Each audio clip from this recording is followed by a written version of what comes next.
Alors, bonjour et bienvenue. Ici, c'est Alice Albertine du Sommet virtuel d'art-thérapie francophone et aujourd'hui, j'ai le plaisir d'avoir comme invité et conférencier Pierre Plante. Bonjour Pierre. Bonjour Alice. Ça fait vraiment plaisir de t'avoir parmi nous. Tu es art-thérapeute et tu es professeur à l'Université du Québec à Montréal, l'UQAM. Est-ce que tu peux un peu dire aux gens qui ne te connaissent pas comment tu es arrivé à être art-thérapeute? L'art fait partie de ma vie depuis tout jeune. Déjà très jeune, je dessinais, je faisais dessiner mes amis aussi. Et j'ai toujours remarqué que l'art traduisait ce que je ressentais, particulièrement quand j'étais au téléphone en train de faire des espèces de doodles. Et je m'apercevais que si j'étais de bonne humeur ou si j'étais fâché au téléphone, l'espèce de gribouillage reflétait bien mon état d'âme. Donc, la musique a occupé ma vie aussi pendant très longtemps, presque de manière semi-professionnelle, je dirais. Et plus j'avançais, plus la dimension des arts, l'art-thérapie, on commençait à en parler. Donc, je m'y intéressais de plus en plus. Et j'ai décidé de faire... mon premier intérêt était musicothérapie. Et l'art-thérapie, le dessin était là dans ma vie depuis longtemps aussi. Donc, j'ai fait le choix de l'art-thérapie. Honnêtement, ça aurait pu être musicothérapie aussi. Puis, et c'est ça, avec le chemin, les années qui ont passé, j'ai fait la double formation de psychologue et d'art-thérapeute. Et maintenant, je suis professeur à l'université, j'enseigne et je fais dessiner le monde comme quand j'avais 7 ans, 10 ans, 12 ans. Je fais toujours dessiner le monde, autant les étudiants en doctorat que mes clients en art-thérapie, parce que je maintiens une pratique en art-thérapie aussi depuis toutes ces années. Oui, et tu enseignes aussi un cours sur la créativité à l'université. Exact. Oui, ça, c'est mon coup de cœur. Lorsque j'étais étudiant au baccalauréat en psychologie, autant à l'Université de Montréal avec Stéphanie Dudek qu'à l'UQAM avec René Bernèche, parce que bien que j'avais une formation en beaux-arts et ensuite en art-thérapie, les cours de créativité donnés dans un cadre psychologie de la créativité m'ouvraient sur une dimension que je trouve complémentaire à la formation en art-thérapie sur la compréhension des enjeux liés à la créativité, de bien comprendre les théories de la créativité aussi. Alors, et heureusement, pour ma carrière, ayant été dirigée par René Bernèche au plan du doctorat, lorsque du dernier a pris sa retraite, on m'a invité à prendre la relève. Puis, et j'enseigne maintenant la créativité et j'ai créé plusieurs cours d'art-thérapie maintenant à l'UQAM. Mais le premier cours que j'ai eu à enseigner, c'était psychologie de la créativité, le cours qui avait été mon coup de cœur, moi, quand j'étais étudiant à ce moment-là au bac. Puis, et oui, ça a teinté et ça teinte toujours ma pratique d'art thérapeute parce que la notion de la créativité, et c'est ce que j'espère traduire dans cette conférence aujourd'hui, c'est de comprendre vraiment l'apport et la place, on pourrait dire le relationnel de l'art thérapeute qui accompagne le client ou la cliente dans un processus de changement, sachant que la dimension de la créativité est fondamentale à tout processus thérapeutique. C'est d'être confronté à une épreuve, à un obstacle, à une difficulté, et je dois sortir des chemins habituels, des chemins que je connais, parce que visiblement, ça me dépasse. Et on dit à ce moment-là que tout processus thérapeutique est un processus créatif. Donc, et l'art-thérapie est tellement bien situé comme approche parce qu'on puise au cœur même du sens de l'art-thérapie qui est le recours à la créativité. Donc, je trouve pour moi que le mariage est parfait entre psychologie de la créativité et l'art-thérapie comme telle. Hmm. Ben, moi, je dois juste admettre que j'ai choisi le métier d'art-thérapeute parce qu'il y avait une dimension créative et humaine aussi. S'il n'y avait pas la Mhm. créativité, je sais que le travail, il manquerait vraiment quelque chose de fondamental dans les sessions avec les personnes. Alors, ta Exact. conférence, c'est favoriser l'émergence de la créativité en art-thérapie. Donc, on va se mettre à ton écoute. Vas-y, tu peux Mhm. partager ton document. Parfait.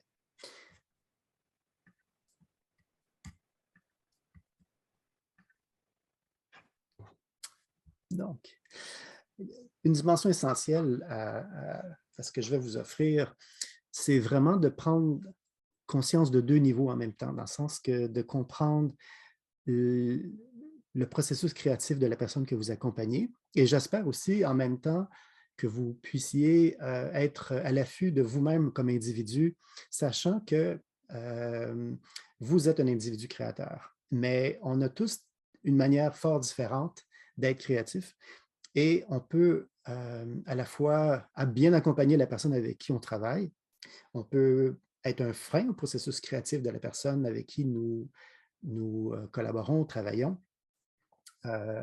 ou au contraire, peut-être même bousculer la personne avec qui on travaille, parce qu'on a des rythmes différents, on a une manière d'être créatif fort différente. Donc, c'est ça, de saisir cette dimension-là sur deux plans.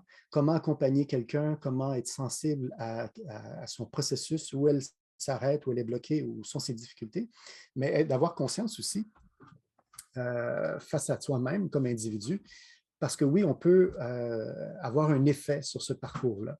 Donc, avec la présentation, ici et là, je ferai des liens sur l'importance de bien se comprendre comme individu qui accompagne, d'où le titre « Favoriser la résurgence de la créativité en art-thérapie », donc la qualité de présence du thérapeute dans l'ouverture à l'expérience. Donc, comment on amène une personne à être créative, sachant qu'on est tous créatifs, on a tous ce potentiel, mais nos cheminements de vie, les différentes cultures, l'appartenance, les stéréotypes de la société, j'en parlerai un peu plus loin, on est tous à un moment donné freinés, sachant qu'on ne croit plus à notre potentiel créateur.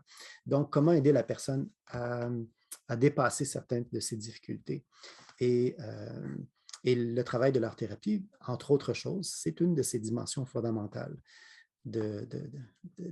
d'aider la personne sur le plan créatif. Voilà. Alors, voici un peu le plan là, de cette présentation. Donc, à travers cette présentation, évidemment, c'est une introduction et l'ensemble de la présentation est une introduction basée sur les cours que je donne en créativité et en art-thérapie à l'UQAM. Mais aujourd'hui, de moins de vous sensibiliser à ces questions-là, donc comprendre dans une perspective humaniste ce qu'est la créativité, comprendre la diversité des processus créatifs en art-thérapie, comment en identifier les composantes, donc les différentes étapes, les traits favorables à la créativité, saisir ce qui est favorable à son actualisation, du moins à sa résurgence, sachant qu'elle est dormante peut-être, et comment, à titre d'intervenant, bien soutenir, bien la soutenir, ce processus, cette dimension créative et l'accompagner dans ce processus. Donc, c'est un peu ce que je souhaite atteindre avec cette présentation. Donc, alors au menu, voici les 4 grandes étapes que nous allons explorer pendant cette présentation. Donc, avant tout, peut-être de s'entendre, ou du moins de vous partager comment je perçois et je comprends la créativité, parce qu'il y a tellement de définitions. Alors, moi, celle qui me parle, c'est évidemment celle de René Bernèche. Mais avant tout, soyons clairs sur une chose, dans les années 50, chez les Américains, on s'intéressait beaucoup à la dimension de la créativité, à savoir est-ce que c'était le trait de quelques personnes ou au contraire, c'est quelque chose que tout le monde possède et est-ce qu'on peut trouver une manière de la stimuler, de la favoriser chez les enfants? Et on avait donné à ce moment-là, Joy Paul Guilford, qui était président de l'APA durant ces années-là, de faire des tests, d'évaluer le potentiel créatif des gens. Et c'est ça, de faire la distinction, à savoir si c'est des traits spécifiques ou c'est de manière générale. Et ces recherches avaient démontré que tout le monde, sans exception, possède un énorme potentiel créatif. Le problème est que seuls quelques-uns l'utilisent, ce potentiel. La majorité n'a même pas l'idée de l'exploiter. Et le potentiel, d'où l'importance de donner des formations en créativité, c'est que ça peut être réveillé, développé à tout âge par une pédagogie appropriée. Donc, parce qu'ici et là, ça fait quand même 17 ans que j'enseigne à l'université et j'ai des résistances parfois de personnes qui viennent me voir en disant « Ah, la créativité, c'est quelque chose de divin, on ne doit pas le questionner, c'est quelque chose qui… il ne faut pas le regarder à la lumière parce que c'est quelque chose qui nous est donné, qui nous est quelque chose qui nous arrive comme un héritage, comme un aspect héréditaire, je ne sais trop. Si vous êtes dans cette croyance, peut-être la conférence ne vous concerne pas. Ce que je sais cependant, c'est que la créativité, oui, c'est un domaine qui on fait de la recherche, on s'y intéresse et on sait que les gens qui connaissent bien leur processus créateur, leurs forces, leurs faiblesses, ce qu'ils peuvent modifier ici et là dans leur manière d'être créatif, ben, ils deviennent aussi plus créatifs à ce moment-là. Donc, c'est quelque chose qu'on peut s'y intéresser, mieux comprendre, parce qu'il y a eu beaucoup de recherches, notamment chez les psychologues humanistes, je pense à Rogers, à Maslow, qui s'intéressaient aux gens qui étaient au sommet de leur domaine et on s'intéressait à leur manière d'être, manière de vivre, comment ils organisent leur vie, quels sont les traits favorables à la créativité, donc les traits de personnalité, donc leur manière de vivre. Est-ce qu'on peut s'en inspirer de ces gens dits créatifs, sachant qu'on est tous créatifs, mais qu'est-ce qu'ils font pour qu'eux puissent actualiser leur potentiel? Donc, oui, c'est un domaine de recherche et du moins aujourd'hui, j'essaie de vous présenter un peu les facettes les plus importantes. Donc, alors, je reviens sur la définition qui m'intéresse. René Bernèche, qui était, comme je vous le disais, mon directeur, qui enseignait la créativité pendant longtemps à l'Université du Québec à Montréal, président de Créa Québec pendant de nombreuses années, fondateur de Créa Québec, mais reconnu aussi mondialement pour sa recherche, ses écrits sur la créativité et ses conférences. Et René, dans une définition qu'on a partagée ensemble, qu'on a écrit, d'ailleurs, vous avez le lien en bas si vous voulez avoir accès à l'article d'où vient cette définition. Vous pouvez y accéder gratuitement. Donc, selon René Bernèche, la créativité, c'est prendre le risque d'exprimer son originalité, l'unicité de sa personnalité, telle qu'elle émerge du processus associatif, donc des sensations concepts, et telle que révélée dans l'inédit, l'inouï, soit dans l'œuvre qui se détache de cet individu unique. Il y a des éléments que je vais reprendre un peu plus loin, que vous allez comprendre sur la dimension des sensations, concepts et tout ça, je vais y revenir, mais pour le moment, c'est de comprendre aussi cette prise de risque. Les gens sont souvent freinés. Quand je questionne les gens sur qu'est-ce qui les empêche de générer du changement, c'est la peur du jugement, la peur du ridicule, la peur de ne pas trop savoir où on va, de ne pas maîtriser ou contrôler ou prévoir ce qui s'en vient, parce qu'on a été formés, éduqués à structurer, planifier, prévoir, mais la vie, ce n'est pas ça. La vie, et on le vit bien en ce moment avec tout ce qui se passe dans le monde suite à une pandémie, qu'il y a des choses qu'on ne peut pas prévoir, prédire à l'avance. Il faut une grande adaptabilité face à la vie. La vie nous bouscule constamment par toutes sortes de choses, la maladie, les épreuves, mais aussi des belles choses, pas juste des difficultés. Donc, la vie nous surprend souvent, donc il faut une certaine forme d'adaptabilité. Donc, c'est de prendre le risque aussi de s'affirmer comme personne et ce caractère unique de qui nous sommes. Parce que bien souvent, on a tendance à se taire et attendre que les autres décident à notre place. Donc, c'est souvent ça, ce risque d'affirmer cette unicité de qui nous sommes.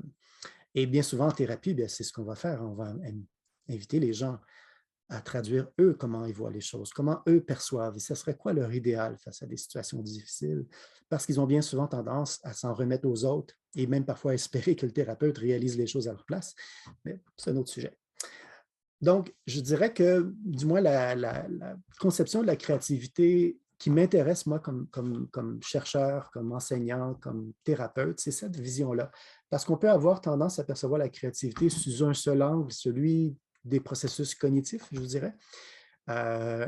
Et oui, on peut faire des tests sur la capacité à générer le plus d'idées possibles, le plus d'idées farfelues sur un concept, qui est une vision très cognitive du sujet de la créativité, mais oui, il y a des tests qui se réalisent sur ce plan. Mais la créativité, depuis, je dirais, les 30-40 dernières années, a dépassé le seul individu comme sujet de recherche, comme un phénomène social, systémique, un individu qui s'inscrit dans un système qui soit une entreprise, une famille ou une société.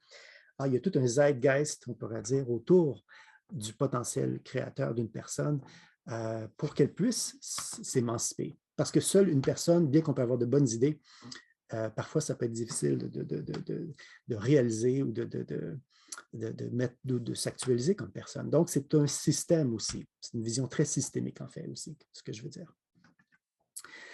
Donc, les processus créatifs, là-dessus, je me base beaucoup sur Guy Asner, parce que j'aime bien sa façon, Guy Aznar en France, qui était aussi, je crois, pendant longtemps président de Créa France.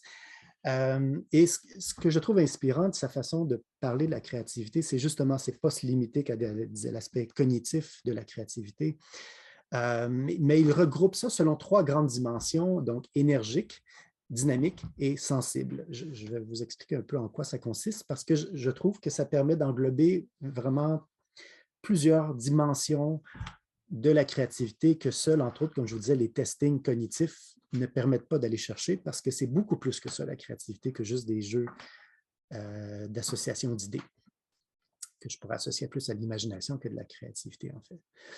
Voilà. Donc, quand on parle de posture dynamique, c'est bien souvent ces jeux, ces games. Hein? Les games en français, parce qu'en français, on parle de jeu, alors qu'en anglais, on a 2 mots pour parler de ça. On va parler des games et du play. Le play, c'est une dimension beaucoup d'un jeu libre, sans contraintes, sans règles, d'une liberté d'expérimenter, alors que la dimension du game, c'est souvent selon des règles. Un temps limité, des règles de base sur comment on va fonctionner ensemble. On peut penser au brainstorm, par exemple, qui est souvent associé à des périodes bien spécifiques de jeu. Donc, beaucoup d'ateliers de créativité se donnent dans cette façon-là, donc dans une vision un peu plus dynamique, on pourrait dire. Vous vous inscrivez à un projet, vous avez 1 heure pour réaliser différentes étapes et vous êtes bien encadré sur la façon de le réaliser. On pense au World Café, par exemple, qui est une manière bien structurée avec un maître de jeu pratiquement qui organise, qui structure le temps, les différentes étapes pour réaliser les différents projets qu'on a à faire. En fait, la plupart des ateliers de créativité offerts sont souvent dans cette notion de remue-ménage, hein, dans une période de temps limitée, avec, comme je dis, un parcours qui est structuré. Et il y a des règles de base, les fameuses règles de base de la créativité, du moins de brainstorming. Je vise avant tout la quantité, non pas la qualité. Je ne juge pas de ce qui va être dit. Je contribue, j'associe à ce qui m'est présenté. Donc, il n'y a pas d'élément de censure parce que dans un deuxième temps, on fera le ménage de toutes les idées qui aura émergé. Mais dans un premier temps, c'est d'avoir cette liberté sans se sentir jugé, sans se sentir critiqué et se critiquer soi-même face à ce que je vais dire. Beaucoup de gens ont de la misère avec cet élément-là parce qu'ils ont tendance à vouloir se juger, se critiquer, s'évaluer eux-mêmes à chaque idée qu'ils vont donner. Donc, les ateliers de créativité, bien souvent, permettent d'intégrer ces manières de faire. Donc, ça, c'est une catégorie qu'on pourrait regrouper, tout ce qui est structure de jeu, de game, avec des règles de fonctionnement qu'on associe au brainstorming ou au remue-ménage. L'autre processus qui s'apparente beaucoup plus à l'approche dite énergétique, selon Aznar, qui s'inspire de la contribution, je dirais, plus psychanalytique, à quelque part, de l'incubation, de l'inconscient. Hein, ce qu'on va dire bien souvent, c'est dormir dessus. Je me bats consciemment sur une question de recherche, autant en sciences pures qu'en beaux-arts. Je cherche à comprendre, et je creuse, mais je suis frustré. Je n'arrive pas à trouver une réponse.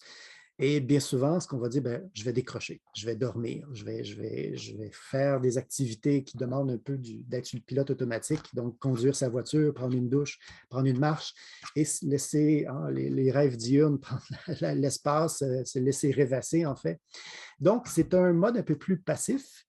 Attendre l'inspiration, attendre l'illumination, la fameuse muse, c'est vraiment... mais c'est laisser la place au fait de décrocher et que parfois, on est surpris par ces flashs qui nous arrivent alors qu'on ne s'y attend pas. Mais ça fait partie du processus de créativité, qu'on n'a pas dans les processus, dans la première catégorie qui est dynamique. Hein. En 1 heure et demie d'atelier, on atteint nos objectifs et on aura ce qu'on aura comme réponse. Alors que là, c'est un processus beaucoup plus lent où on laisse nos idées, nos problèmes se travailler sur le plan inconscient ou plus dans une vision plus des neurosciences. Il y a sûrement des associations qui se réalisent entre les neurones, mais il y a un travail qui se réalise en dormance et on parlait plus d'incubation à ce moment-là, dans un travail qui se réalise. Mais c'est vrai que s'angoisser, se stresser, se lever la nuit, tourner en rond, écrire toutes nos idées sur un bout de papier, on peut faire ça longtemps et à un moment donné, oui, il peut y avoir des flashs qui vont émerger Parce que oui, ça fonctionne. On a souvent de bonnes idées qui émergent de ces processus plus énergétiques, on pourrait dire. Donc, on ne peut pas nier que ce processus a sa place. La troisième catégorie qui est plus récente, à quelque part, c'est la posture sensible, qui vient aussi du domaine des arts, mais parce que, du moins dans le domaine des arts, on s'y intéresse beaucoup à cette dimension du jeu, de l'association libre. Pensez à la musique, à l'improvisation, au jam qu'on fait en musique. En passant, c'est une photo de moi il y a plusieurs années quand je vous parlais que je viens d'un bagage en musique. Donc, c'est mon studio qui, à ce moment-là, on était en période de création. Donc, oui, beaucoup d'improvisation, beaucoup de jeux. Il faut tolérer, pas trop savoir où on va, mais on se laisse prendre par les sens, la dimension sensible. Qu'est-ce qu'on entend? Qu'est-ce qu'on fait? Ça ne fait pas de sens que l'on fait. On est en train de jouer avec les concepts, on joue avec les mots, on joue avec les notes. En cuisine, on va jouer avec les épices, les saveurs. En science, on peut s'intéresser à plein de choses. Guy Asnard va parler de la posture sensible comme un éloge à la lenteur. On n'est pas dans se bousculer face à les choses, mais on est plus dans le plaisir. Et beaucoup d'artistes, je pense à Motherwell, par exemple, qui était de la trempe de Jackson Pollock, disait que la psychologie de la créativité fait des erreurs en ne prenant pas pour intérêt que les artistes qui vont dans leur studio, ce n'est pas tant avec une idée en tête déjà toute faite, parce que là, ça serait avec une posture académique, on pourrait dire, c'est je traduis ce que j'ai en tête sur papier. Les artistes peintres, ce que Motherwell dit, c'est qu'ils ont un plaisir du pigment. Ils aiment jouer avec les pigments de couleur. Ils vont au studio sans trop savoir ce qu'ils vont faire, mais ils aiment avant tout jouer avec la matière. Et c'est ça un peu la posture sensible, c'est de prendre le temps, improviser, tolérer le fait de ne pas trop savoir. Donc, on est loin de la posture de je planifie, j'organise, je structure à l'avance, mais je prends le temps, je tâtonne, je joue, j'expérimente, sachant que bien souvent, ça mène nulle part, mais à un moment donné, à force de jouer comme ça, il y a de la matière qui émerge et il y a des perles qui vont être brutes, mais on aura la chance à ce moment-là de polir, de modifier et de pousser plus loin. Pour ceux qui s'intéressent à Genesis, par exemple, un groupe qui a quand même fonctionné presque 30-40 ans, à créer beaucoup de pièces musicales et à se renouveler constamment, c'était un peu la façon qu'ils fonctionnaient.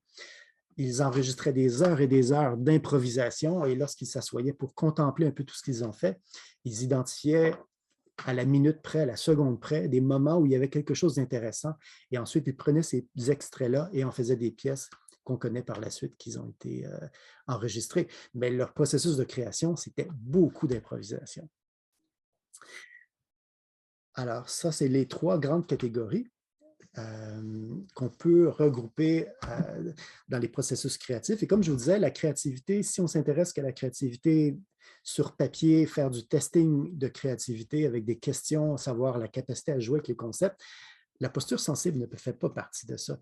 Alors que pourtant, en créativité, si vous êtes dans le domaine de la danse, ce n'est pas tant encore la tête qui va parler, c'est beaucoup plus le corps qui bouge, le corps qui traduit, le corps qui improvise, comme en musique, comme partout ailleurs. Donc, la créativité, ça serait malheureux de la limiter qu'à des enjeux liés à des jeux cognitifs, alors que c'est beaucoup plus que juste l'intellect, la créativité, c'est beaucoup plus vaste que ça. Excuse-moi, Pierre, j'avais un commentaire. Justement, moi, je me posais la question en thérapie avec les personnes en groupe, par exemple, c'est laquelle de posture qui est le plus, que tu remarques qui est le plus présente et là où les gens ont besoin de se laisser un peu plus aller entre les trois? Oui, c'est sûr que l'habitude, leur première compréhension de la créativité, c'est souvent les jeux, les brainstorms.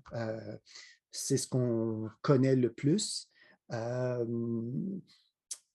D'autres vont commencer aussi à comprendre la dimension de l'illumination. Quand je leur demande d'où viennent leurs idées, oui, spontanément, ils vont dire « c'est en prenant la douche, en conduisant la voiture ».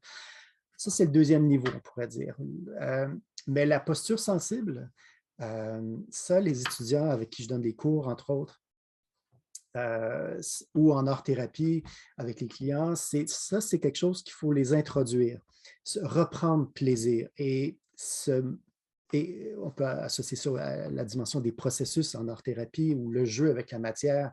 Et bien souvent, les clients vont nommer comment ce moment est apaisant, qu'on pourrait associer un peu à la pleine conscience, en quelque part, où je suis un peu happé par tous mes sens et le moment présent avec cette matière qui est nouvelle, que je redécouvre, parce que, excusez-moi, parce que bien souvent, pour les adultes surtout, c'est quelque chose qu'on a oublié, qu'on n'a pas utilisé depuis l'enfance. Je vais refaire ma voix. Donc, reprendre plaisir avec le jeu, la matière, la dimension sensorielle et tous les sens impliqués, hein, c'est autant sur le plan visuel que parfois même c'est l'odorat de la matière qui évoque certains souvenirs. Euh, donc, cet éloge à la lenteur, à apprécier le moment présent, puis voir tout ce qui émerge comme association quand je joue avec la matière qui m'est présentée, l'effet de l'eau sur le papier quand c'est l'aquarelle, évoque toutes sortes de choses chez les clients. Donc, ce n'est pas tant la finalité qui est intéressante, mais c'est de prendre plaisir au processus. Et c'est là où souvent tous les sens sont impliqués. Et un peu l'exemple qui vous est présenté à l'écran, c'est ce jeu avec l'encre de Chine de manière non contrôlée, puis on se laisse emporter par l'identification de formes qu'on verra avec le temps, mais c'est vraiment quelque chose qui n'est pas spontané chez les gens que j'accompagne autant en enseignement qu'en thérapie, mais c'est un peu comme un réapprentissage et c'est satisfaisant, je dirais, parce que les gens prennent un plaisir à ce moment-là à sortir de cette vision du succès-échec, de prévoir le résultat et la finalité et reprennent plaisir au processus du jeu et de l'expérimentation, donc de l'improvisation. Et idéalement, bien, ils vont traduire ça ou transposer ça dans leur réalité de la vie de tous les jours. Mais le laboratoire qui est un processus en art-thérapie bien, permet un peu ça, quelque part. C'est se réapproprier cette capacité à juste expérimenter en sortant de cette notion de succès et d'un échec, mais juste jouer et prendre plaisir, même si la finalité est plus ou moins satisfaisante. Merci de la précision.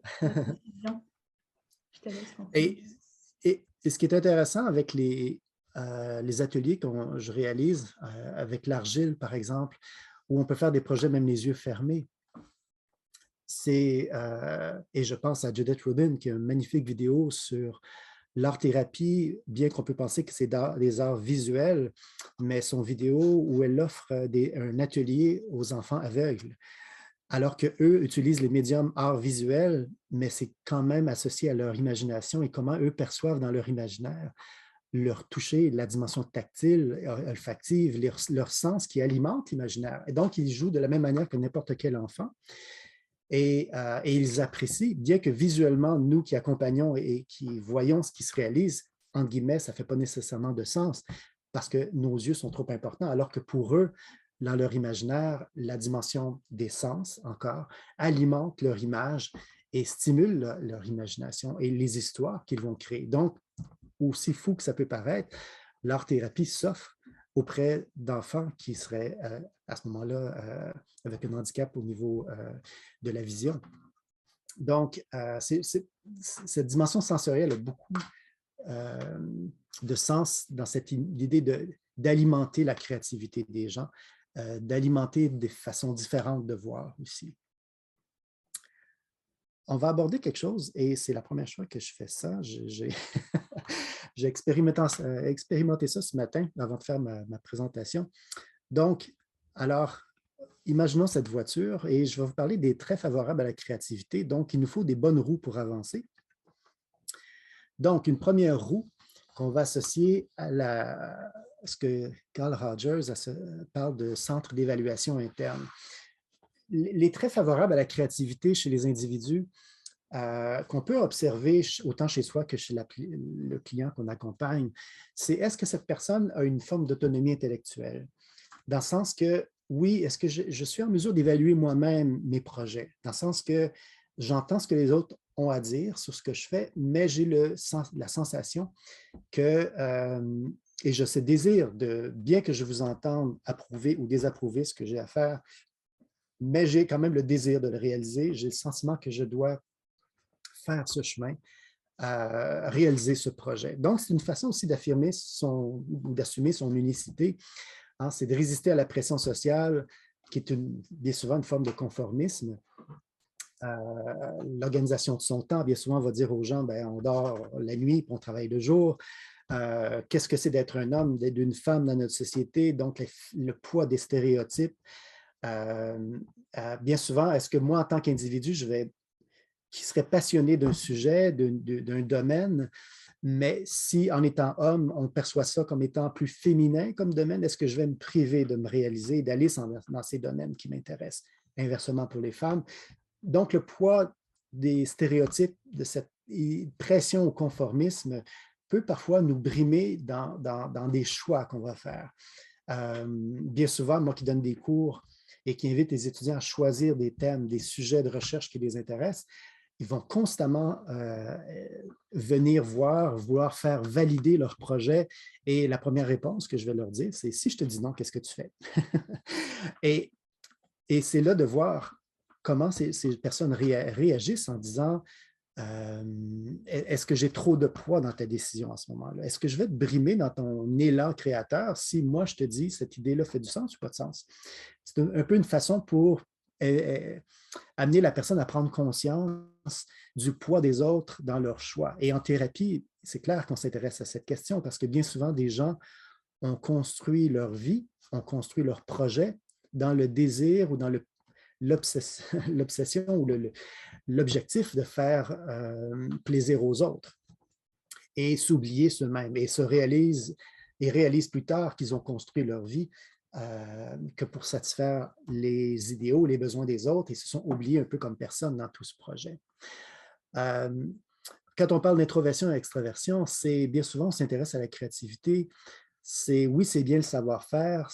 On va parler souvent des individus créateurs comme des gens peut-être un peu plus introvertis dans leur tête, ce qui est un peu faux. Parce que oui, il faut être un peu dans sa tête, mais aussi il faut faire savoir ce que l'on fait. Et il faut être aussi un peu extraverti. Donc, un bon équilibre entre introversion et extraversion est aussi un trait intéressant chez les individus créateurs parce que, oui, c'est ça, on peut s'isoler, travailler, prendre le temps pour soi, s'isoler, mais il faut aussi faire savoir ce sur quoi on travaille. Donc, cette dimension du centre d'évaluation interne est importante parce que c'est tout le désir que j'ai comme personne, de même si la société, mon entourage, le fameux système, je vous disais au tout début, peut avoir une pression sur qui je suis. C'est quand même avoir ce goût du risque, c'est d'assumer qui je suis comme personne et de faire ses propres choix, d'assumer qui je suis comme personne, en fait. Un autre point, qui serait à ce moment-là une autre roue de la voiture, c'est l'ouverture à l'expérience. C'est quelque chose qu'on peut regarder chez les clients qu'on accompagne en thérapie, mais d'avoir, est-ce que cette personne a l'ouverture à ce qui se passe à l'interne, mais aussi face à l'autre, d'avoir cette curiosité. Les individus créateurs ont cette ouverture aux autres, ont cette sensibilité aux problèmes, l'intuition. L'empathie, c'est de s'ouvrir à l'expérience, à comment l'autre vit les choses, comment l'autre voit les choses. D'avoir la tolérance à l'ambiguïté. Je vous parlais d'avoir les deux pieds dans la noirceur ou quand on improvise en musique, par exemple, ou on joue avec les pigments de couleur, pas trop savoir où ça va nous mener, c'est tolérer cette ambiguïté de je ne sais pas où ça me mène, mais j'ai un plaisir à faire ce que je fais ou je tolère l'ambiguïté de ne pas savoir, du moins. Et d'affronter justement l'anxiété et d'avoir cette capacité d'adaptabilité de ce qui se passe et ce qui me confronte en ce moment. Et d'avoir encore, ça c'est Mihaly Csikszentmihalyi qui s'intéresse beaucoup aux différentes polarités en disant que les individus créateurs ont souvent, même s'ils sont au sommet de leur art, on reconnaît chez eux cette naïveté, cette capacité d'imagination, de jouer, de fantaisie, mais en même temps, ils ont cette rigueur, cette discipline. Donc, ce n'est pas juste un ou l'autre, mais c'est d'avoir ce bon équilibre entre les deux dimensions. Parce que souvent, lorsqu'il réalisait ses projets, ses entrevues pour ses recherches, il était fasciné par ces gens qui sont bien souvent des prix Nobel dans les domaines, peu importe les sciences pures ou les arts, mais lorsqu'on leur aborde un problème en lien avec leur domaine de connaissance, et ce que Mihaly Csikszentmihalyi disait, c'est qu'il était fasciné par comment ces gens-là pouvaient avoir des regards d'enfants face à leur domaine d'expertise, parce qu'ils sont après tout des prix Nobel, et en même temps avoir la rigueur intellectuelle pour en parler dans un autre plan. Donc, d'avoir les deux niveaux en même temps de cette fascination, ce plaisir qui est leur passion, et en même temps cette rigueur intellectuelle face à ce qu'ils connaissent. Donc, d'avoir ces deux plans-là en même temps, hein, parce qu'on a des gens autour de nous qui sont très sur le côté la logique des choses, la pensée rigoureuse, mais qui ont perdu cette capacité à jouer, cette naïveté, cette fantaisie, ce fait de ne pas savoir en fait, mais d'avoir le plaisir à dire allons explorer ensemble. Une autre facette importante, une autre roue, on pourrait dire, à la dimension de la créativité, c'est ce que je vous disais, que bien souvent, la créativité, surtout sur l'aspect cognitif de la créativité, on s'intéresse à la dimension cognitive. Et souvent, les tests de créativité s'intéressent qu'à ces dimensions-là, donc l'aspect spontanéité, en fluidité, générer le plus d'idées sur un concept. Flexibilité, c'est face à un problème qui m'est présenté, est-ce que je suis en mesure de générer dans différents registres. Hein. Si je vous dis un crayon, qu'est-ce qu'on peut faire avec un crayon? Spontanément, vous allez dire, on peut écrire, on peut dessiner, on peut effacer à la limite. Mais flexibilité veut dire sortir du registre habituel de la fonction et de dire, ben, un crayon, à ce moment-là, ben, ça peut être un tuteur à plantes, on peut se gratter les cheveux, si vous travaillez en milieu carcéral, on ne vous laissera pas travailler avec des crayons près de certains individus parce qu'un crayon, ça peut devenir une arme. Donc, cette idée de sortir du registre habituel et de multiplier les perspectives face à un élément qui nous est présenté, un concept, un objet, peu importe. Capacité de synthèse d'abstraction, c'est face à un élément qui m'est présenté, est-ce que je suis en mesure de le déconstruire? Hein, parce que souvent, les objets qu'on a autour de nous ont plusieurs composantes et que je peux à ce moment-là défaire. Donc, capacité de faire des dissociations, c'est que bien souvent, créativité, on va s'intéresser à des domaines différents et que c'est par un intérêt à autres domaines qui viennent alimenter mes propres questions face à mon domaine de connaissance. Pensez par exemple, l'exemple qui fait toujours histoire, c'est Gutenberg avec les fameuses presses pour l'imprimerie. En fait, ce flash, cet intérêt ou cette découverte venait du domaine des vignobles, où il a remarqué ces fameuses presses qu'on utilise pour écraser le vin. Et ce qu'on dit, c'est que cette idée lui est venue en visitant un vignoble, d'utiliser le même système pour l'imprimerie. Donc, les dissociations, il y en a qui vont parler que la créativité n'est que ça, de la dissociation, c'est de prendre deux domaines existants et de les mettre ensemble. Donc, on voit ça souvent dans le domaine des arts. Hein, on va prendre des différents styles de musique et on va générer un nouveau domaine ou un nouveau style. Donc, et ça se fait dans tous les domaines. Pensez à l'ordinateur et le téléphone et comment Apple a généré le iPad en mélangeant ordinateur portable et téléphone pour générer le iPad. Donc, cette dissociation, c'est de prendre deux domaines existants et en générer quelque chose de nouveau, un troisième. Évidemment, le sens de l'humour, cette capacité à jouer, c'est fondamental et qu'on peut remarquer aussi chez les clients qu'on accompagne. Est-ce qu'ils ont cette capacité à dédramatiser, à jouer avec ce qui nous est, qui les confronte, de dédramatiser la situation avec laquelle ils sont affectés ou confrontés? Et la notion du psychotisme, c'est une dimension intéressante. Ce n'est pas la psychose, mais ça s'y approche. Mais c'est cette capacité qu'on a d'aller puiser dans de la matière plutôt inconsciente, on dirait, ou préconsciente, pour être plus précis, dans le sens d'aller chercher une matière qui vient plus du domaine du rêve ou qui nous habite intérieurement, mais contrairement à la psychose, où je risque parfois, en situation de désorganisation, d'y rester, la dimension du psychotisme, c'est cette possibilité d'aller puiser dans cette matière, mais d'y revenir. Donc, je vais chercher une matière qui est peut-être parfois dérangeante, troublante, mais je suis en mesure d'y revenir et de jouer avec. Donc, c'est d'avoir cette liberté sans sombrer dans une forme de psychose à ce moment-là. Sur ce point, je dirais aussi, quand on s'intéresse à la créativité, il faut aussi savoir avec qui on travaille. Si j'offre des ateliers de créativité à des gens fragiles, il faut faire attention à ce que j'offre, à qui j'offre ces genres d'ateliers, parce que certaines personnes pourraient, une certaine limite, se désorganiser face à ce que je suis en train d'offrir. Donc, il faut toujours aussi faire attention, si vous vous intéressez à la créativité, à savoir à qui j'offre mes ateliers, de quelle manière j'offre ce que je suis en train de faire et qui est cette clientèle. Est-ce qu'elle a cette capacité de revenir, comme je disais? Est-ce qu'elle a les habiletés de confiance, de parole pour expliquer ce qu'elle est en train de vivre, ce qui est en train d'être vécu? Parce que oui, avec les années, j'ai vu des gens, autant des étudiants que des clients, avoir un malaise avec cette idée de jouer avec la matière, de déconstruire les choses. Il y en a qui deviennent fragiles avec ça. Et pour des ateliers très, très simples que j'ai réalisés avec le temps, strictement de jouer avec des mots, déconstruire des mots, voir les mots d'une autre façon, pour certaines personnes, ça peut être désorganisant faire ce genre d'atelier. Question de vous sensibiliser à cette question aussi. Alors, la quatrième roue de ma voiture créative, on pourrait dire, c'est, en fait, je ne peux pas aller très loin si je n'ai pas la passion. C'est fondamental d'avoir cette motivation. Teresa Amabile, qui s'intéresse à la créativité, va dire que face à un problème, est-ce que j'ai la motivation? Face à l'ampleur du travail que j'ai à faire, quand je constate les étapes que j'ai à réaliser, est-ce que j'ai la motivation pour le faire? Est-ce que cette passion ou cet intérêt vient d'une motivation interne ou au contraire, c'est d'une demande externe? On sait que quand c'est interne, on a un intérêt beaucoup plus grand, on va vouloir se dépasser. Quand c'est une demande externe, on sait qu'en recherche, plus souvent, les étudiants à qui on leur propose des projets qui est une demande externe, ils vont être souvent un peu moins créatifs que ceux qui ont une proposition, une réalisation interne. Mais aussi d'avoir de la persévérance et de la détermination associée à la dimension de la motivation. Une autre dimension liée à la créativité, c'est cette dimension du mouvement.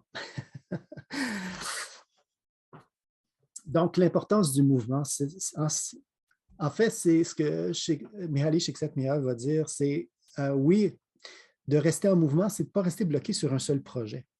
Il faut stimuler les opportunités, c'est avoir oui, parce qu'on peut attendre que la chance se présente à nous, mais en fait, il faut la stimuler, cette chance. Il faut être en mouvement. Si je suis bloqué sur un projet, la plupart des gens que Mihaly Csikszentmihalyi rencontrait pour ses projets de recherche, les gens disaient, si je suis bloqué sur un projet, je travaille sur un deuxième. Et le deuxième va peut-être alimenter mon premier projet à ce moment-là. Je me souviens, il y a très longtemps, d'un étudiant, alors que je tenais un cours de créativité en littérature, un étudiant qui me disait, moi, je suis bloqué sur mes écrits depuis 3 ans. Alors, et il était freiné, il ne faisait plus rien face à son projet. Mais en créativité, c'est ce qu'on on va inviter la personne à être active. D'où l'idée, si on revient à Aznar, sur cette façon de multiplier les façons, les catégories.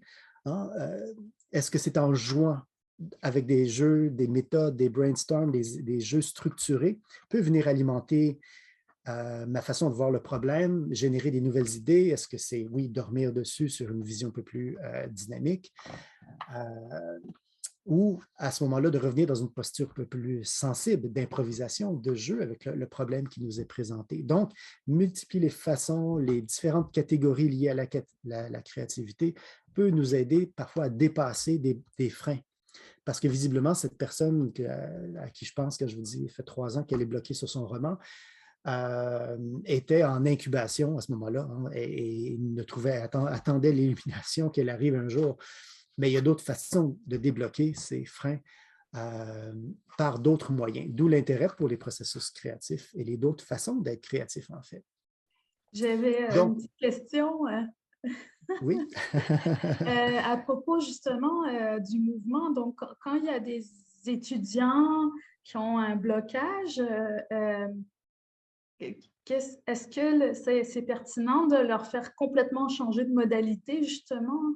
Parce que tu parlais de musique, il y a plusieurs arts. Des fois, peut-être qu'il y a des personnes qui restent un peu coincées dans un style de... je suis curieuse de savoir comment... Oui, en fait, cette idée de rester en mouvement, c'est de ne pas être en position d'attente et d'être strictement dans un mode passif. Je l'ai mentionné parce qu'à ce moment-là, ce n'est qu'un mode de créativité, c'est d'être passif et d'attendre, d'attendre l'élimination. Et c'est un processus d'incubation, mais je peux rester longtemps dans cette posture.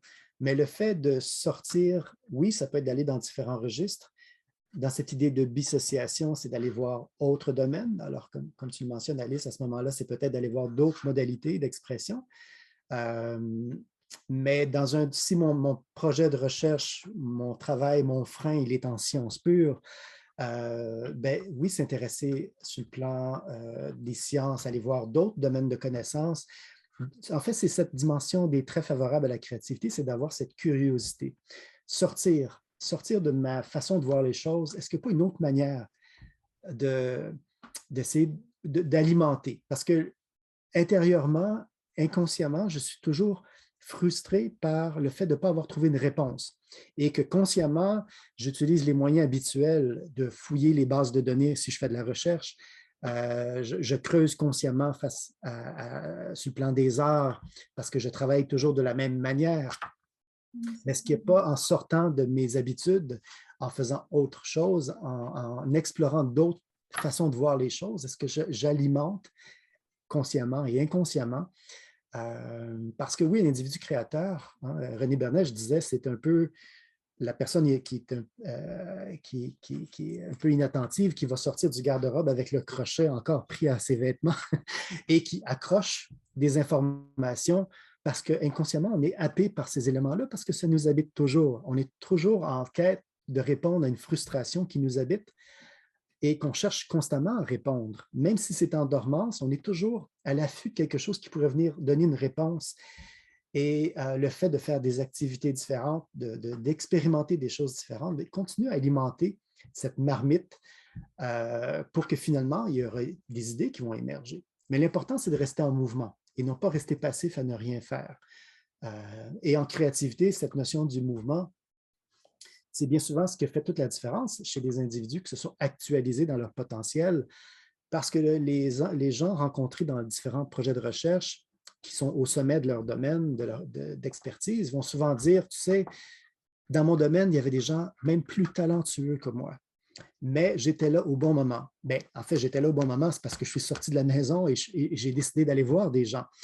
Et Csikszentmihalyi va donner l'exemple de cet artiste peintre qui va, lors d'une soirée, rencontrer un propriétaire d'une galerie et tout bonnement, en échangeant, ben, le propriétaire de cette galerie va inviter cet artiste peintre à venir présenter les jours suivants ses créations. Et cette journée-là a changé sa vie. Elle est devenue, parce que comme je vous disais, les gens rencontrés par Csikszentmihalyi, ce sont des gens qui ont été au sommet de leur art. Et le critère, c'est des gens 70 ans et plus qui ont une carrière où ils ont ramassé continuellement des prix dans tous les domaines. Donc, c'est une carrière de succès, on pourrait dire. Alors, il leur demandait qu'est-ce qui fait la différence et c'est ce que les gens disaient. Il y avait des gens aussi ou autant, même peut-être plus talentueux que moi, autant en sciences pures que dans les arts, mais le fait de chatouiller la chance, parce que l'exemple de l'artiste peintre, lors de l'entrevue, ce qu'elle dit, c'est que ce soir-là, je voulais rester à la maison, je ne voulais pas sortir de chez moi. Ce sont des amis qui m'ont invité à sortir. Spontanément, je ne serais pas sorti, mais j'ai décidé d'y aller. Et cette soirée, ce party, ou peu importe, c'est à ce moment-là qu'elle a rencontré le propriétaire de cette galerie. Ne pas être sortie de la maison, elle n'aurait peut-être pas marqué l'histoire de la même façon. C'est vraiment l'ouverture à l'expérience, c'est ça. Il y a des opportunités, il y a une espèce de... Les sens sont ouverts, il y a quelque chose de nouveau et c'est de rester en mouvement et d'être ouvert à des choses différentes aussi, puis de les saisir quand c'est le moment. Exactement. De ne pas rester pris dans ses idées préconçues ou ses habitudes, toujours la même façon de faire, puis que là, il y a moins de motivation, moins d'énergie créative, mais de tout le temps être comme à alerte, en fait, à ce qui se présente. Exactement. Parce que ce qui nous passionne à quelque part, hein, c'est un peu ce que René Bernet va dire, c'est à quelque part, ça donne un sens à qui nous sommes aussi, parce qu'on investit beaucoup de qui nous sommes, autant dans nos projets de vie, dans les tâches qu'on réalise qui donnent un sens, mais aussi sur le plan des relations aussi. J'investis de moi dans une relation et j'ai intérêt aussi à être créatif dans ma manière de vivre avec les gens que j'aime, avec ma conjointe, mes enfants, mon domaine d'expertise, mon travail. Alors, combien de gens vont dire je fais ce travail, mais j'ai juste hâte à la fin de semaine ou j'ai juste hâte à la retraite? parce que le travail, ce qu'ils réalisent tous les jours, ne fait plus de sens dans leur vie. Et ils vont souvent en thérapie parce qu'ils sont malheureux. Ils sont malheureux de leur travail, ils sont malheureux de la relation qu'ils ont établie, parce que ce qu'ils investissent ne fait plus de sens. Et comme disait René Bernèche, qui veut devenir insignifiant face à quelque chose qui ne fait plus de sens dans ma vie? Donc, il n'y a plus de retour, je suis en train de me vider comme personne. Alors, bien souvent, ces gens-là ont beaucoup de difficultés aussi à générer du changement et à être créatifs à quelque part. Donc, c'est de se questionner, de savoir, mais qu'est-ce que je peux bien faire? Ou c'est le vertige, bien souvent, qui s'installe sur, mais si je devais changer les choses, si je devais créer du changement dans ma vie. Mais beaucoup de gens ont le vertige et ils ne croient plus en leur capacité de générer du changement. Donc, d'où la notion que, bien souvent, en thérapie, l'élément fondamental, c'est la créativité. Peu importe l'approche, que ce soit la TCC, la psychanalyse, l'art-thérapie, l'élément fondamental, bien souvent, c'est générer du changement face à un obstacle qui nous confronte. Donc, d'ailleurs, c'est ce que justement, le lien est bon. Rothenberg parle de ce principe janusien qui est fondamental à tout processus thérapeutique, qui est cette notion de changement. La thérapie est un élément, un moteur de changement, et je dirais même un laboratoire où la personne vient expérimenter le fait de ne pas savoir, de réapprendre à puiser dans leur potentiel créatif. Et l'art-thérapie, ce qui est bien avec l'art, c'est cette possibilité d'expérimenter et comme thérapeute de voir comment la personne est à l'aise sur cette notion de juste jouer. Combien d'adultes, et je suis sûr que ça peut résonner pour vous, ont cette angoisse de la feuille blanche. Qu'est-ce que je peux bien faire avec la feuille blanche? Et pourtant, ce n'est qu'une feuille blanche. Ce que je vais souvent dire à la blague, c'est que même si vous faites un gribouillage ou un gâchis, vous n'allez pas perdre votre hypothèque ou votre voiture. Et pourtant, bien souvent, face à une feuille blanche, les gens sont angoissés, ont peur de faire un gâchis. Parce que bien souvent, ils sont dans cette vision de, encore une fois, de la finalité, de prévoir, de réaliser des projets avec des attentes beaucoup trop élevées. Donc, l'art-thérapie devient profitable sur cette résurgence du potentiel créateur parce qu'on invite la personne à se réapproprier cette capacité à jouer, à expérimenter et qu'idéalement, comment on voit la personne se réapprendre au principe du jeu, du plaisir du jeu, de l'expérimentation, encore une fois, selon les 3 catégories que j'ai nommées plus tôt, mais entre autres, surtout la dimension de la posture sensible où on joue avec la matière, de réapprendre ce plaisir de sortir de la vision du succès de l'échec, mais du plaisir du jeu avec la matière. Ce que Guilford aussi, si on vient à Joy Paul Guilford, va faire la différence entre la pensée divergente et la pensée convergente, c'est que notre société survalorise cette notion de pensée convergente. C'est celle qui est, c'est toute cette énergie qui est orientée vers la seule et la bonne réponse. C'est une forme de pensée qui convient à la résolution de problèmes qui est bien précis. Et malheureusement, notre culture survalorise la pensée logique, la pensée mathématique, la bonne réponse à un problème qui nous est présenté. Donc, c'est ce qui, bien souvent, face à un problème, de manière linéaire, on cherche la bonne réponse. En art, ce qui bien souvent, ou en thérapie en général, et l'art-thérapie et toutes les modalités de thérapie par les arts nous amène la personne à renouer avec cette pensée divergente, c'est que face à un problème, je génère une panoplie de réponses, qui est la première étape d'un processus créatif, en fait. La créativité, c'est de générer, si on vient à fluidité, flexibilité, c'est cette idée de générer des idées dans tous les sens. D'où le dieu Janus qu'on voit à l'arrière, c'est ce que le principe janusien de Rothenberg, c'est que c'est cette capacité de voir dans tous les sens, dans toutes les directions. Le dieu Janus, qui était le défenseur des temples romains, c'est qu'il avait cette capacité de regarder dans toutes les directions. Donc, sortir du regard unique et de multiplier les regards pluridirectionnels, cette pensée divergente. Donc, la personne varie ses horizons, utilise des registres différents de connaissances, permet un nombre indéterminé de réponses. Donc, ce n'est pas une seule réponse. Ce que bien souvent, les gens en thérapie ou en art-thérapie, les adultes surtout, vont chercher, si j'ai un problème, quelle est la meilleure réponse, et la pensée, bien souvent, logique, mathématique, prévisible. Alors, c'est de déconstruire ça et de voir que dans la vie de tous les jours, comme ce que j'indique, c'est la différence. La vie, ce n'est pas un modèle mathématique. Les sciences humaines, c'est quelque chose de beaucoup plus complexe. Et la vie nous confronte à toutes sortes de difficultés, de problèmes imprévisibles, et d'avoir cette capacité de flexibilité, d'adaptabilité. On est beaucoup plus dans la pensée divergente et de tolérer cette notion d'ambiguïté, de ne pas trop savoir, et valoriser même la pensée intuitive à quelque part. Donc, c'est d'amener la personne à renouer avec cette capacité de pensée divergente, générer des idées, mais dans un deuxième temps, comme on va le voir plus loin, oui, il faut avoir ramené cette pensée logique et d'évaluer nos idées. Donc, oui, cette dimension et pourquoi l'art-thérapie, c'est une approche tellement appropriée pour l'aspect d'amener la personne à diverger, c'est parce que justement, on offre aussi une diversité d'expériences et d'expression de soi.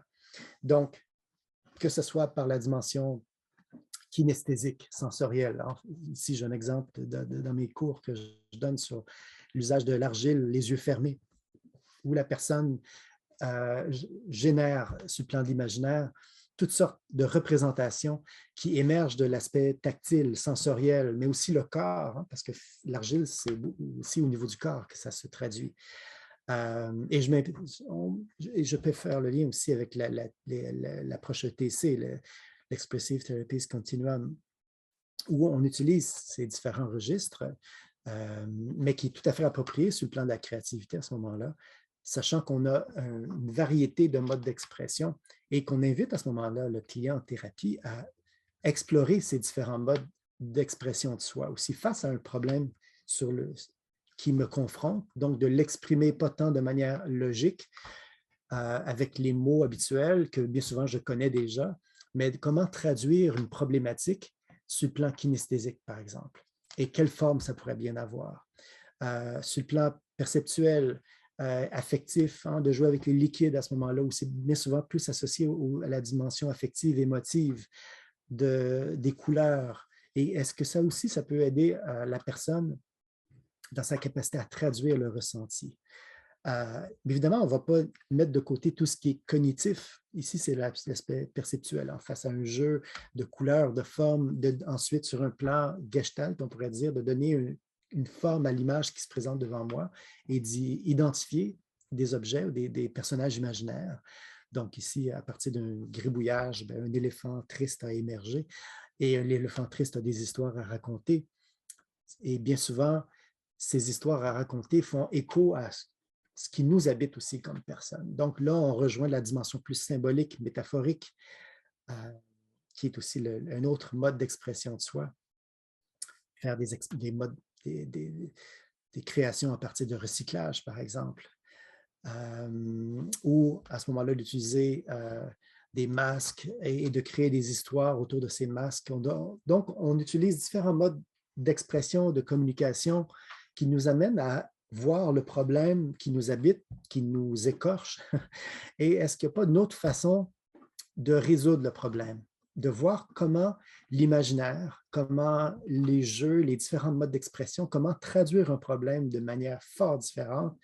Et ces manières d'exprimer, est-ce qu'ils peuvent nous permettre de trouver d'autres solutions et de résoudre les difficultés vécues, mais en passant par d'autres chemins, et non le chemin habituel connu, qui est bien souvent celui du cognitif, de la logique des choses, du moins ce que la personne connaît le plus et qui bien souvent, face à le problème rencontré, ne sait plus quoi faire, parce que ça fait plusieurs années ou plusieurs mois qu'elle résout les problèmes de la même façon.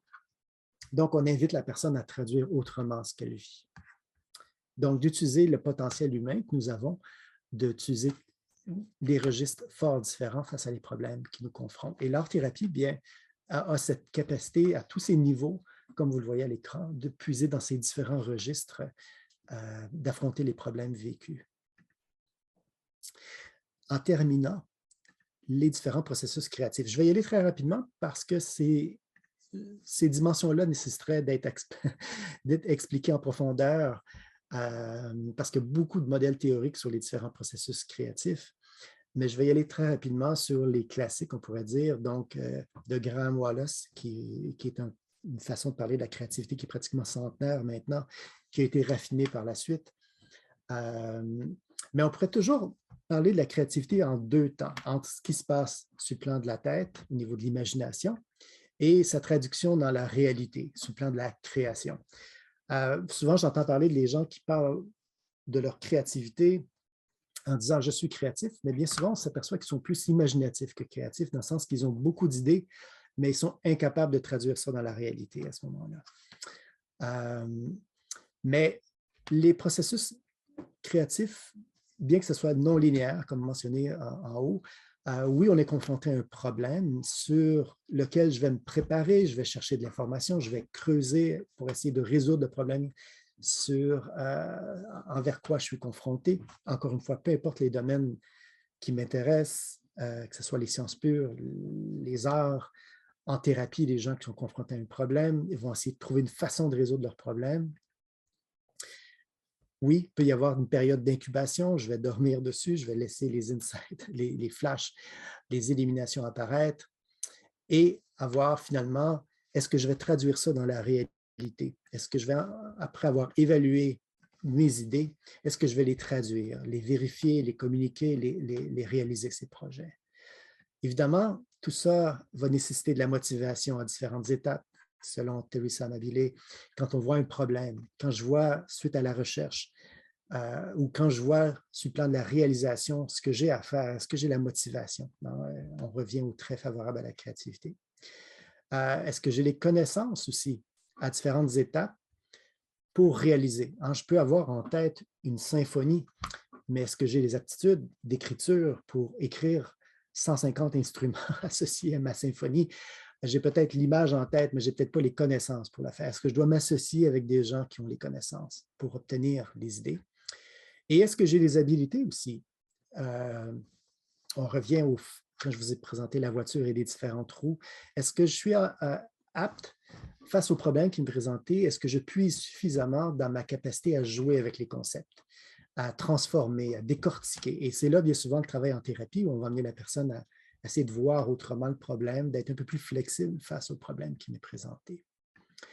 Évidemment, je vous parlais du début aussi sur l'importance de l'environnement social. Est-ce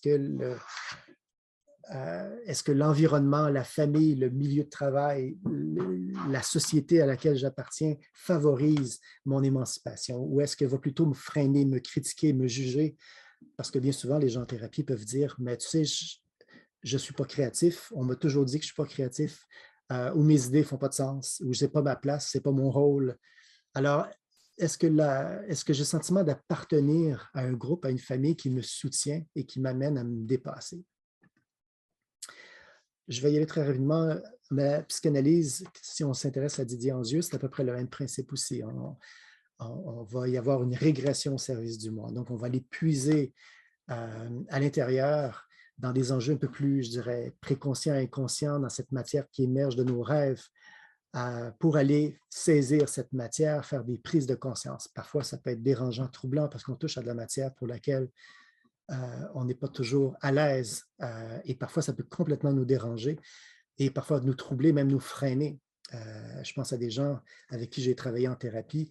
Justement, cette notion de régression amène de la matière avec laquelle ils sont complètement confrontés et ça devient un frein à leur processus créatif. Donc, c'est nécessaire de travailler à ce moment-là cette matière pour ensuite réaliser, élaborer, se détacher des créations. Donc, cette notion de deux temps, imagination, création, se cohabitent toujours. Imagination en les processus primaires et les processus secondaires ou la secondarisation, c'est l'élaboration du projet. La logique revient sur est-ce que c'est réaliste, les idées que j'ai en tête. Évidemment, il y aurait des freins à ça, et plusieurs freins d'ailleurs au processus créatif. D'ailleurs, on peut en mettre partout des freins. Parce qu'à différentes étapes, face au problème qui m'est présenté, je peux être complètement freiné, je ne crois pas en moi, je ne crois pas que c'est possible, je n'ai pas l'énergie, je n'ai pas les moyens, j'ai peur du jugement des autres, qu'est-ce qu'on va dire de moi? Je me juge beaucoup face à moi-même. La préparation nécessite beaucoup trop de travail, je n'ai pas les moyens, donc je vais me freiner dans mes processus. où je n'arrive pas à trouver les ressources nécessaires. L'incubation, oui, on peut incuber très longtemps, mais pensez à un étudiant qui doit réaliser un projet dans le cadre d'un cours où la durée de son projet ou du cours, c'est 15 semaines, par exemple, peut laisser ses idées tergiverser, peut dormir dessus, mais à un moment donné, il va y avoir un frein qui est la fin de session, je dois remettre un travail. Alors oui, il y aura un frein à l'incubation, je vais prendre la meilleure illumination que j'aurais eue et je vais travailler avec. Ce n'est peut-être pas le meilleur flash que j'aurais eu, la meilleure idée, mais dans les circonstances, tenant compte du frein ou de la frustration, ça c'est beaucoup la contribution de Todd Luber face à la créativité, c'est que oui, les freins font partie du processus créatif en disant que je peux incuber pendant longtemps et je vais peut-être continuer à incuber encore sur mon projet, mais je vais utiliser peut-être la meilleure idée que j'ai eue jusqu'à présent et je vais la travailler, cette idée-là. Donc, les freins font partie du processus créatif. Il ne faut pas les démoniser, ça fait partie du processus comme tel. Et ce qui est intéressant face à la posture sensible, que je vous parlais un peu plus tôt, c'est d'inverser, au lieu de réfléchir au projet, mais c'est plutôt de, est-ce que si je joue avec la matière et je laisse cette matière alimenter mon imaginaire, jouer avec l'argile, les yeux fermés, j'improvise avec la matière, je fais de la musique, par exemple, où on fait toutes sortes de choses, et sachant pas trop où je m'en vais avec la matière qui m'est présentée, mais tout ça alimente ce que j'ai à l'intérieur sur des nouveaux sons, des nouvelles images. Et à ce moment-là, je suis en mesure d'alimenter mes idées, les sensations. Voilà. Donc, mes sensations deviennent alimentées. Et à partir de ces sensations, j'ai des nouvelles configurations qui commencent à émerger, des nouvelles images mentales et des nouveaux concepts qui vont prendre forme. Donc, mais ça, c'est au niveau de la tête, c'est au niveau du corps. Mon corps me fait vivre des nouvelles idées, des nouvelles sensations. Je joue avec la matière sans trop savoir où ça mène, mais plus ça va, plus je commence à construire autour de cette matière et j'ai des nouvelles idées, des nouveaux concepts, des nouvelles façons de voir les choses qui commencent à prendre forme. Encore une fois, entre l'imaginaire et les réalités, il y a un passage. Donc, je vais traduire à ce moment-là dans la réalité. Je vais élaborer, je vais composer, que ce soit par des mots, des symboles, des actions, par l'art, par mon domaine de connaissances qui m'intéresse, mais je vais traduire à ce moment-là, via les différents modes de communication qui m'intéressent, ce que j'ai eu en tête par la rencontre avec le jeu, avec la matière, qui aura alimenté intérieurement. Donc oui, je vous disais, faire des ateliers en art-thérapie, ce serait faire de l'argile les yeux fermés, ou explorer la création d'une autre personne sans l'avoir vu les yeux ouverts, mais les yeux fermés et d'explorer cette forme qui va alimenter, comme je vous disais, avec le vidéo de Judith Rubin sur l'art-thérapie auprès d'enfants aveugles, et de voir qu'est-ce que ça crée comme imaginaire et quel genre de forme ça crée intérieurement. C'est ce genre d'atelier que je réalise aussi avec des clients qui ont beaucoup de difficultés à jouer avec la matière. Donc, de voir comment ça peut alimenter l'imaginaire de cette façon et comment ils peuvent ensuite exprimer ce qu'ils ont vu sous forme de création par la suite. Je vous disais que l'importance du travail de thérapeute dans toute cette histoire, c'est qu'est-ce que je vais en faire de ces créations? Est-ce que je vais utiliser, malheureusement, la psychologie a souvent utilisé les arts, entre autres, dans un objectif de diagnostic, d'évaluation. Ou ce que je déplore ici et là parfois, c'est peut-être certains art-thérapeutes qui seraient tentés d'utiliser comme filtre beaucoup trop la théorie pour analyser la structure des images et de dire, ben, cette forme que tu as créée, voici ce qu'elle dit théoriquement. Faire ça, ça peut être juste, ça peut être tout à fait approprié, ça peut être révélateur et pour un client. Mais l'effet inverse peut aussi se produire. Face à un thérapeute qui vous dit, face à telle forme, j'y perçois telle chose, et je diagnostique, entre guillemets, ou j'évalue ta création selon des schèmes théoriques, est-ce que la personne va être freinée dans son processus créatif par la suite parce que cette personne peut sentir que vous avez visé juste, vous m'avez dévoilé, mais la semaine prochaine, quand vous allez me demander de créer, je ne vais pas créer parce que j'ai peur. J'ai peur d'être mise à nu, j'ai peur qu'on découvre qui je suis et ne sera plus en mesure de créer. c'est pour ça que, à travers les ateliers de créativité que je donne, j'exprime et j'explique toujours aux étudiants ou aux futurs thérapeutes de choisir qu'est-ce qu'ils souhaitent faire à travers un processus. Est-ce qu'ils souhaitent alimenter la créativité et renouer avec le potentiel créateur du client, donc d'inviter le client à puiser dans ce potentiel qu'ils ont? Et si c'est de faire ça, mais c'est une attitude différente qu'il faut prendre. Il faut jouer, il faut contribuer à la créativité du client et non pas être dans une posture jugeante à la limite, parce qu'un client peut sentir ça comme étant jugeant, critiquant, parce qu'évidemment, toutes les dimensions transférentielles peuvent embarquer dans ce processus. Mais d'embarquer dans une dynamique évaluative de diagnostic d'image peut faire fuir le client parce que, ou bien il est en accord avec vous ou en désaccord en disant ce que vous dites ne fait pas de sens avec mon expérience. Donc, vous allez perdre possiblement votre client ou au contraire, un client qui aura peur de ce que vous allez dévoiler de ses créations, donc vous brimez son potentiel créateur. Donc, moi, j'invite beaucoup les étudiants, ou mon attitude face aux gens que j'accompagne en thérapie, c'est plutôt d'alimenter, si je dois embarquer dans un type de mode d'interprétation, c'est que mon interprétation va être beaucoup plus de jeu avec le client. Donc, d'offrir au client une façon différente de voir les images, donc d'offrir des histoires. Si le client a de la difficulté à jouer avec les images, je vais offrir des histoires pour lui montrer qu'en générant plusieurs histoires, il n'y a pas une seule histoire qui est vraie. En puisant, oui, je peux puiser dans les archétypes, je peux aller puiser dans le processus, dans la matière, qu'est-ce que la matière a à faire, à exprimer, hein, qu'est-ce que la texture peut nous révéler. Là-dessus, je me base beaucoup sur les travaux de Sean McNiff, mais de rester proche de ce qui est réalisé, mais de contribuer à la créativité du client en offrant des perspectives différentes, mais non pas en faisant un diagnostic de l'individu derrière la création, en disant, à travers cette image, je sens que tu vis telle chose, mais plutôt en racontant ce que l'image me fait vivre moi et en raisonnant à l'image pour amener la personne à saisir, à avoir des regards différents, à avoir des perspectives différentes, à avoir qu'une image, une création, dans ce respect de l'image, pour ne pas embarquer dans ce que Rosemoon nomme l'imagicide, de tuer l'image parce qu'on lui accole un diagnostic, mais plutôt de jouer avec l'image et de la respecter comme un individu qui a des choses à nous dire, à nous raconter, et d'amener le client à apprécier ce plaisir de créer, de jouer, de raconter des histoires et de multiplier, encore une fois, dans ce principe divergent, là, une perspective et une quantité d'histoires. Toujours dans cette idée de voir le problème qui est à la source, bien souvent, de la création de manière différente. Donc, quand je suis dans cette perspective d'offrir, plutôt que de juger, de critiquer ou d'évaluer ou de diagnostiquer, mais d'offrir de manière créative, on peut dire, pour amener le client dans cette dynamique d'ouvrir plutôt et de jouer encore plus, je viens, comme cette flèche que je viens d'ajouter, je contribue à de nouvelles perceptions, de nouvelles sensations, de nouvelles images. Et là, on embarque dans une spirale créative. Ce que l'évaluation, le diagnostic ne fait pas. Évaluer une image, c'est de freiner l'image, c'est de bloquer l'image, c'est de dire cette image, c'est ce qu'elle veut dire. Et c'est ce que tu vis. Vrai ou faux, erreur ou non.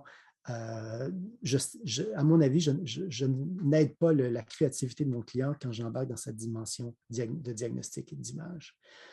Donc, l'art thérapeute, le thérapeute qui accompagne quelqu'un sur le plan de la créativité doit soutenir le jeu, l'improvisation à toutes les étapes du processus créatif, là, autant sur cette capacité à jouer avec la matière, créer un espace favorable à la régression, parce que beaucoup de gens se sentent vulnérables de jouer, ne savent pas comment jouer. Donc, à toutes les étapes, l'art thérapeute doit accompagner la personne sur cette capacité à se sentir à l'aise de jouer. Si je travaille auprès de groupes d'individus, il faut créer un climat favorable au respect entre les membres du groupe, sachant qu'ils doivent, oui, accepter d'avoir l'air ridicule, parce que la créativité, c'est bien souvent diminuer la censure, c'est dire des choses pour lesquelles, bien souvent, je trouve tout à fait idiote d'avoir l'air ridicule, mais si on revient dans les principes de base de la créativité, c'est bien souvent sortir de ce que je connais et aller explorer des choses assez inattendues, et d'où l'idée du sens de l'humour, rire de ce qui est en train de se produire, parce qu'à travers ces jeux-là, de nouvelles idées peuvent émerger. Donc, le rôle de l'animateur, du psychothérapeute, de l'art-thérapeute qui accompagne la personne dans les processus créatifs, c'est d'être attentif à toutes les étapes du processus de création, donc autant sur le jeu, la rencontre avec la matière, aider la personne dans sa construction de sensations, face à les sensations, les nouvelles idées, les nouvelles images qui émergent, aider la personne bien souvent à franchir l'étape des idées, de l'image, de l'imaginaire et traduire ça dans la réalité, de l'aider, d'être empathique à la situation, à comment je peux t'aider à pousser ces images que tu as en tête pour ensuite jouer sur l'interprétation, comment on va jouer avec ces images. Donc, le travail n'est pas juste à la dernière étape. Et le travail d'un psychothérapeute, art-thérapeute, c'est d'accompagner la personne dans l'ensemble de son processus créatif. C'est de créer un climat individuel, en thérapie individuelle ou de groupe. Et je sais par expérience, pour avoir enseigné 17 ans, 16-17 ans, maintenant auprès de groupes d'art-thérapie et de créativité, que plus l'appartenance, plus une vingtaine de personnes ensemble vont créer ce climat de respect, de jeu, de reconnaissance et d'acceptation, de dire, je vais me mettre en posture vulnérable, je vais essayer quelque chose que je n'ai jamais fait avant. J'ai vu les groupes qui créaient ce climat et moi qui dois créer ce climat, soutenir ce climat, mais quand il s'installe et quand un groupe crée cette dynamique, j'ai vu des groupes incroyables se réaliser des choses où les gens se sont carrément dépassés. Et quand le sentiment d'appartenance était le plus fort, j'ai vu des choses totalement incroyables se réaliser, où les gens ont pris des risques par plaisir, sachant que les autres étaient là pour les appuyer et les recevoir. Des choses que les gens ne feraient jamais à l'extérieur du groupe, mais ils ont expérimenté à l'intérieur de ces groupes-là. Et prendre plaisir, hein, parce que la créativité, c'est un peu comme une drogue aussi. On prend plaisir à cette capacité à générer, à expérimenter des choses, et ensuite voir ces gens expérimenter et traduire dans leur réalité, hors groupe, hors atelier de créativité, à ce moment-là, intégrer dans leur vie de tous les jours les bienfaits de la créativité. Mais d'utiliser les ateliers de créativité, autant un processus d'art-thérapie ou des ateliers de créativité, comme je pense à Créa Québec, entre autres, qui offre, ou Créa France, Créa Italie, qui offre des ateliers spécifiquement sur la notion de créativité. C'est nous aider comme individus à intégrer, à s'outiller, mieux comprendre les éléments liés à la créativité, comment ça peut nourrir ma vie à ce moment-là. Voilà, on a couvert les différentes facettes de ma façon, du moins, d'aborder la créativité. Très rapide, mais je vous donne du moins les grandes lignes de ce que j'enseigne, de ce que je fais, ce que j'utilise et comment j'accompagne mes clients aussi, pour comprendre à quelle étape, à quel moment ils freinent, à quel moment ils ont de la difficulté. Hein. Souvent, les clients en dépression, par exemple, vont dire « j'ai pas d'idée, je ne sais pas quoi faire ». Après quelques séances, on s'aperçoit qu'au contraire, ces gens-là ont beaucoup d'idées face au problème, mais ils ont le vertige, ils ont beaucoup de difficultés à imaginer mettre à l'exécution ces idées-là. Donc, c'est de travailler sur ce vertige. Quels sont les enjeux? Qu'est-ce qui se passe? Quels sont les freins à la création? Ou bien, au contraire, voir chez des gens en thérapie qui sont très logiques, très pensées convergentes, comment on peut, à ce moment-là, réapproprier cette capacité à jouer à ce moment-là. Donc, à différents moments d'un processus de thérapie, je vais comprendre, évaluer à ma manière, à partir des différents modèles de thérapie et de psychologie, on pourrait dire, liés aux différentes théories de la créativité, comprendre un peu où la personne se situe et aider dans ma capacité à intervenir, aider la personne à renouer avec sa capacité à créer, à générer du changement. Merci, merci beaucoup. Et en fait, une des choses que je voulais dire, c'est quand tu décrivais comment ça se passe dans un groupe où il y a la créativité, ça m'a vraiment touchée de voir que les gens se dépassent et ils se surprennent eux-mêmes de ce qu'ils sont capables de créer parce qu'il y a un climat d'accueil, un climat de non-jugement, un climat où ils savent qu'il n'y a pas d'évaluation, de diagnostic, de mettre une interprétation sur la création. Et là, le soutien et la relation avec les autres ou avec le professeur ou l'art-thérapeute va vraiment donner ce mouvement-là d'audace et d'oser y aller, même risquer le ridicule, même pour voir où est-ce que ça peut mener. Donc, encore une fois, c'est la relation d'accueil, la relation de non-jugement qui est propice en fait à la créativité. Exactement. Autant nous, comme thérapeutes qui accompagnons en individuel, donc qu'est-ce que je crée comme climat de travail, de rencontre? Est-ce que la personne va se sentir à l'aise pour avoir l'air dit ridicule? Hein? Parce qu'on sait que les gens en thérapie, en individuel, il va y avoir des éléments de transfert, hein, si on s'intéresse à la psychanalyse. Donc, ils vont projeter sur nous plusieurs éléments qui leur appartiennent, de leur propre histoire, de leur propre dynamique familiale, ce qu'ils ont intériorisé, intégré comme manière d'être, et ils vont se freiner beaucoup dans cette capacité à avoir l'air ridicule ou de dire des choses qui seraient inacceptables. Donc, il y a beaucoup de freins ensuite qui s'installent dans le processus et comment on peut les travailler, ces éléments-là.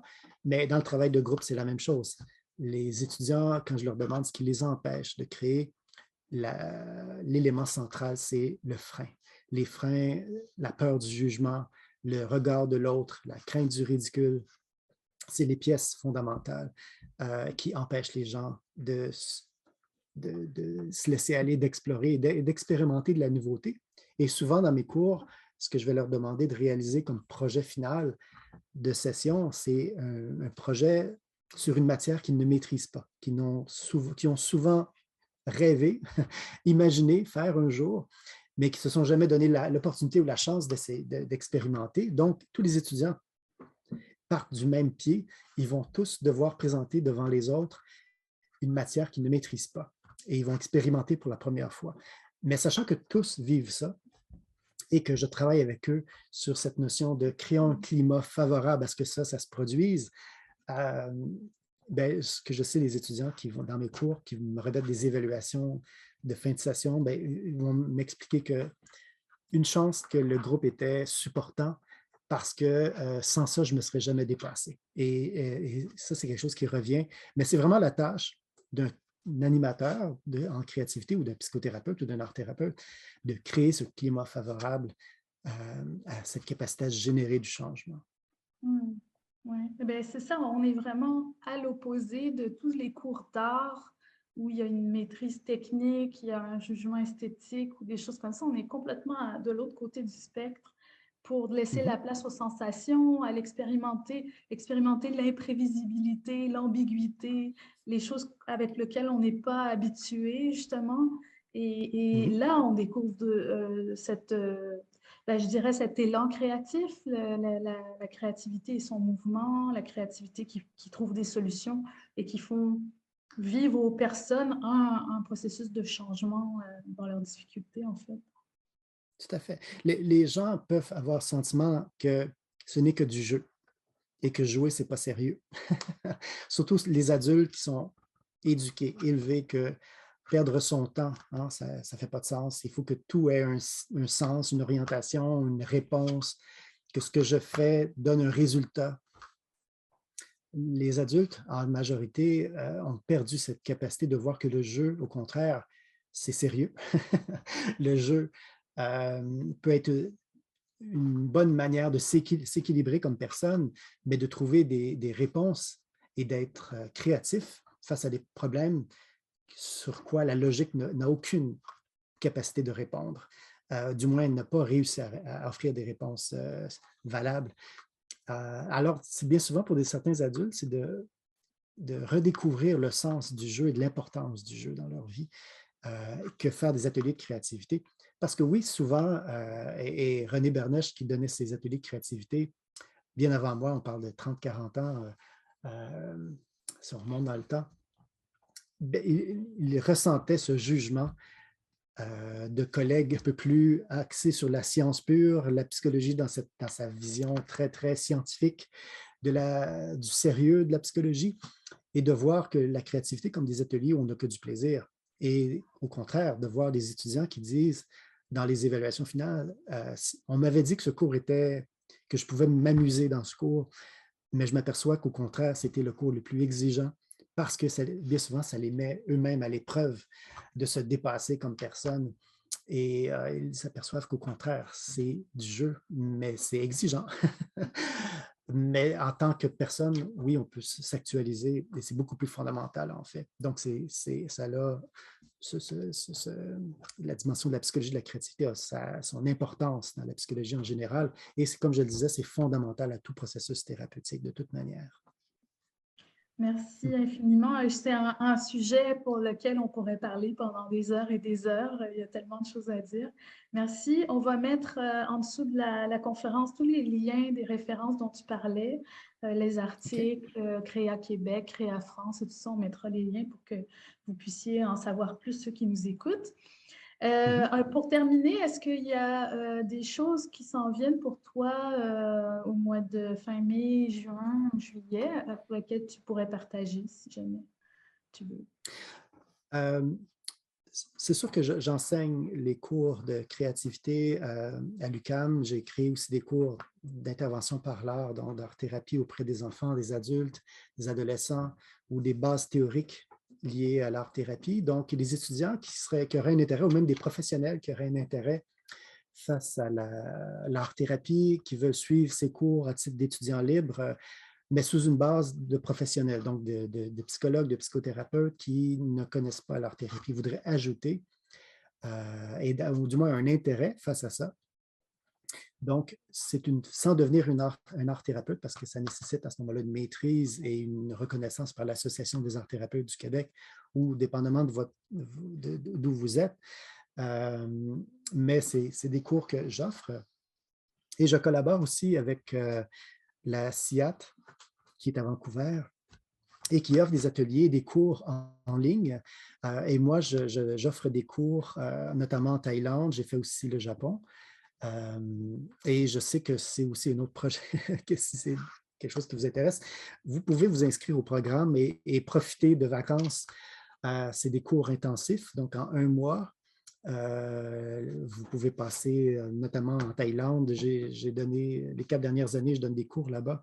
Et oui, j'ai vu des gens qui venaient du Canada venir là-bas faire des formations et profiter de l'accueil des Thaïlandais et de passer du bon temps là-bas et en même temps faire une formation en art-thérapie. Ouais.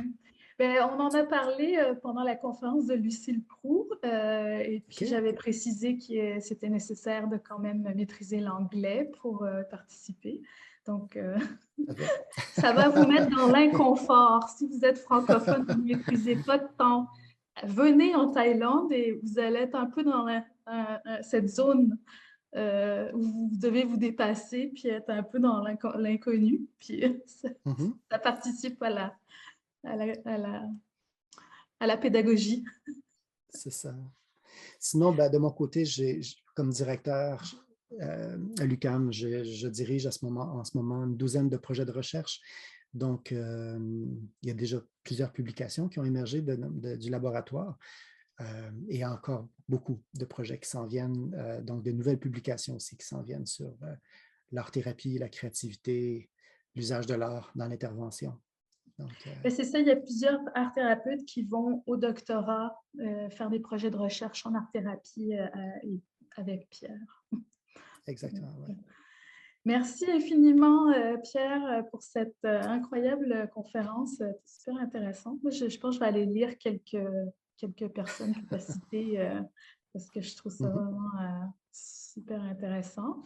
Et merci infiniment et on reste en contact.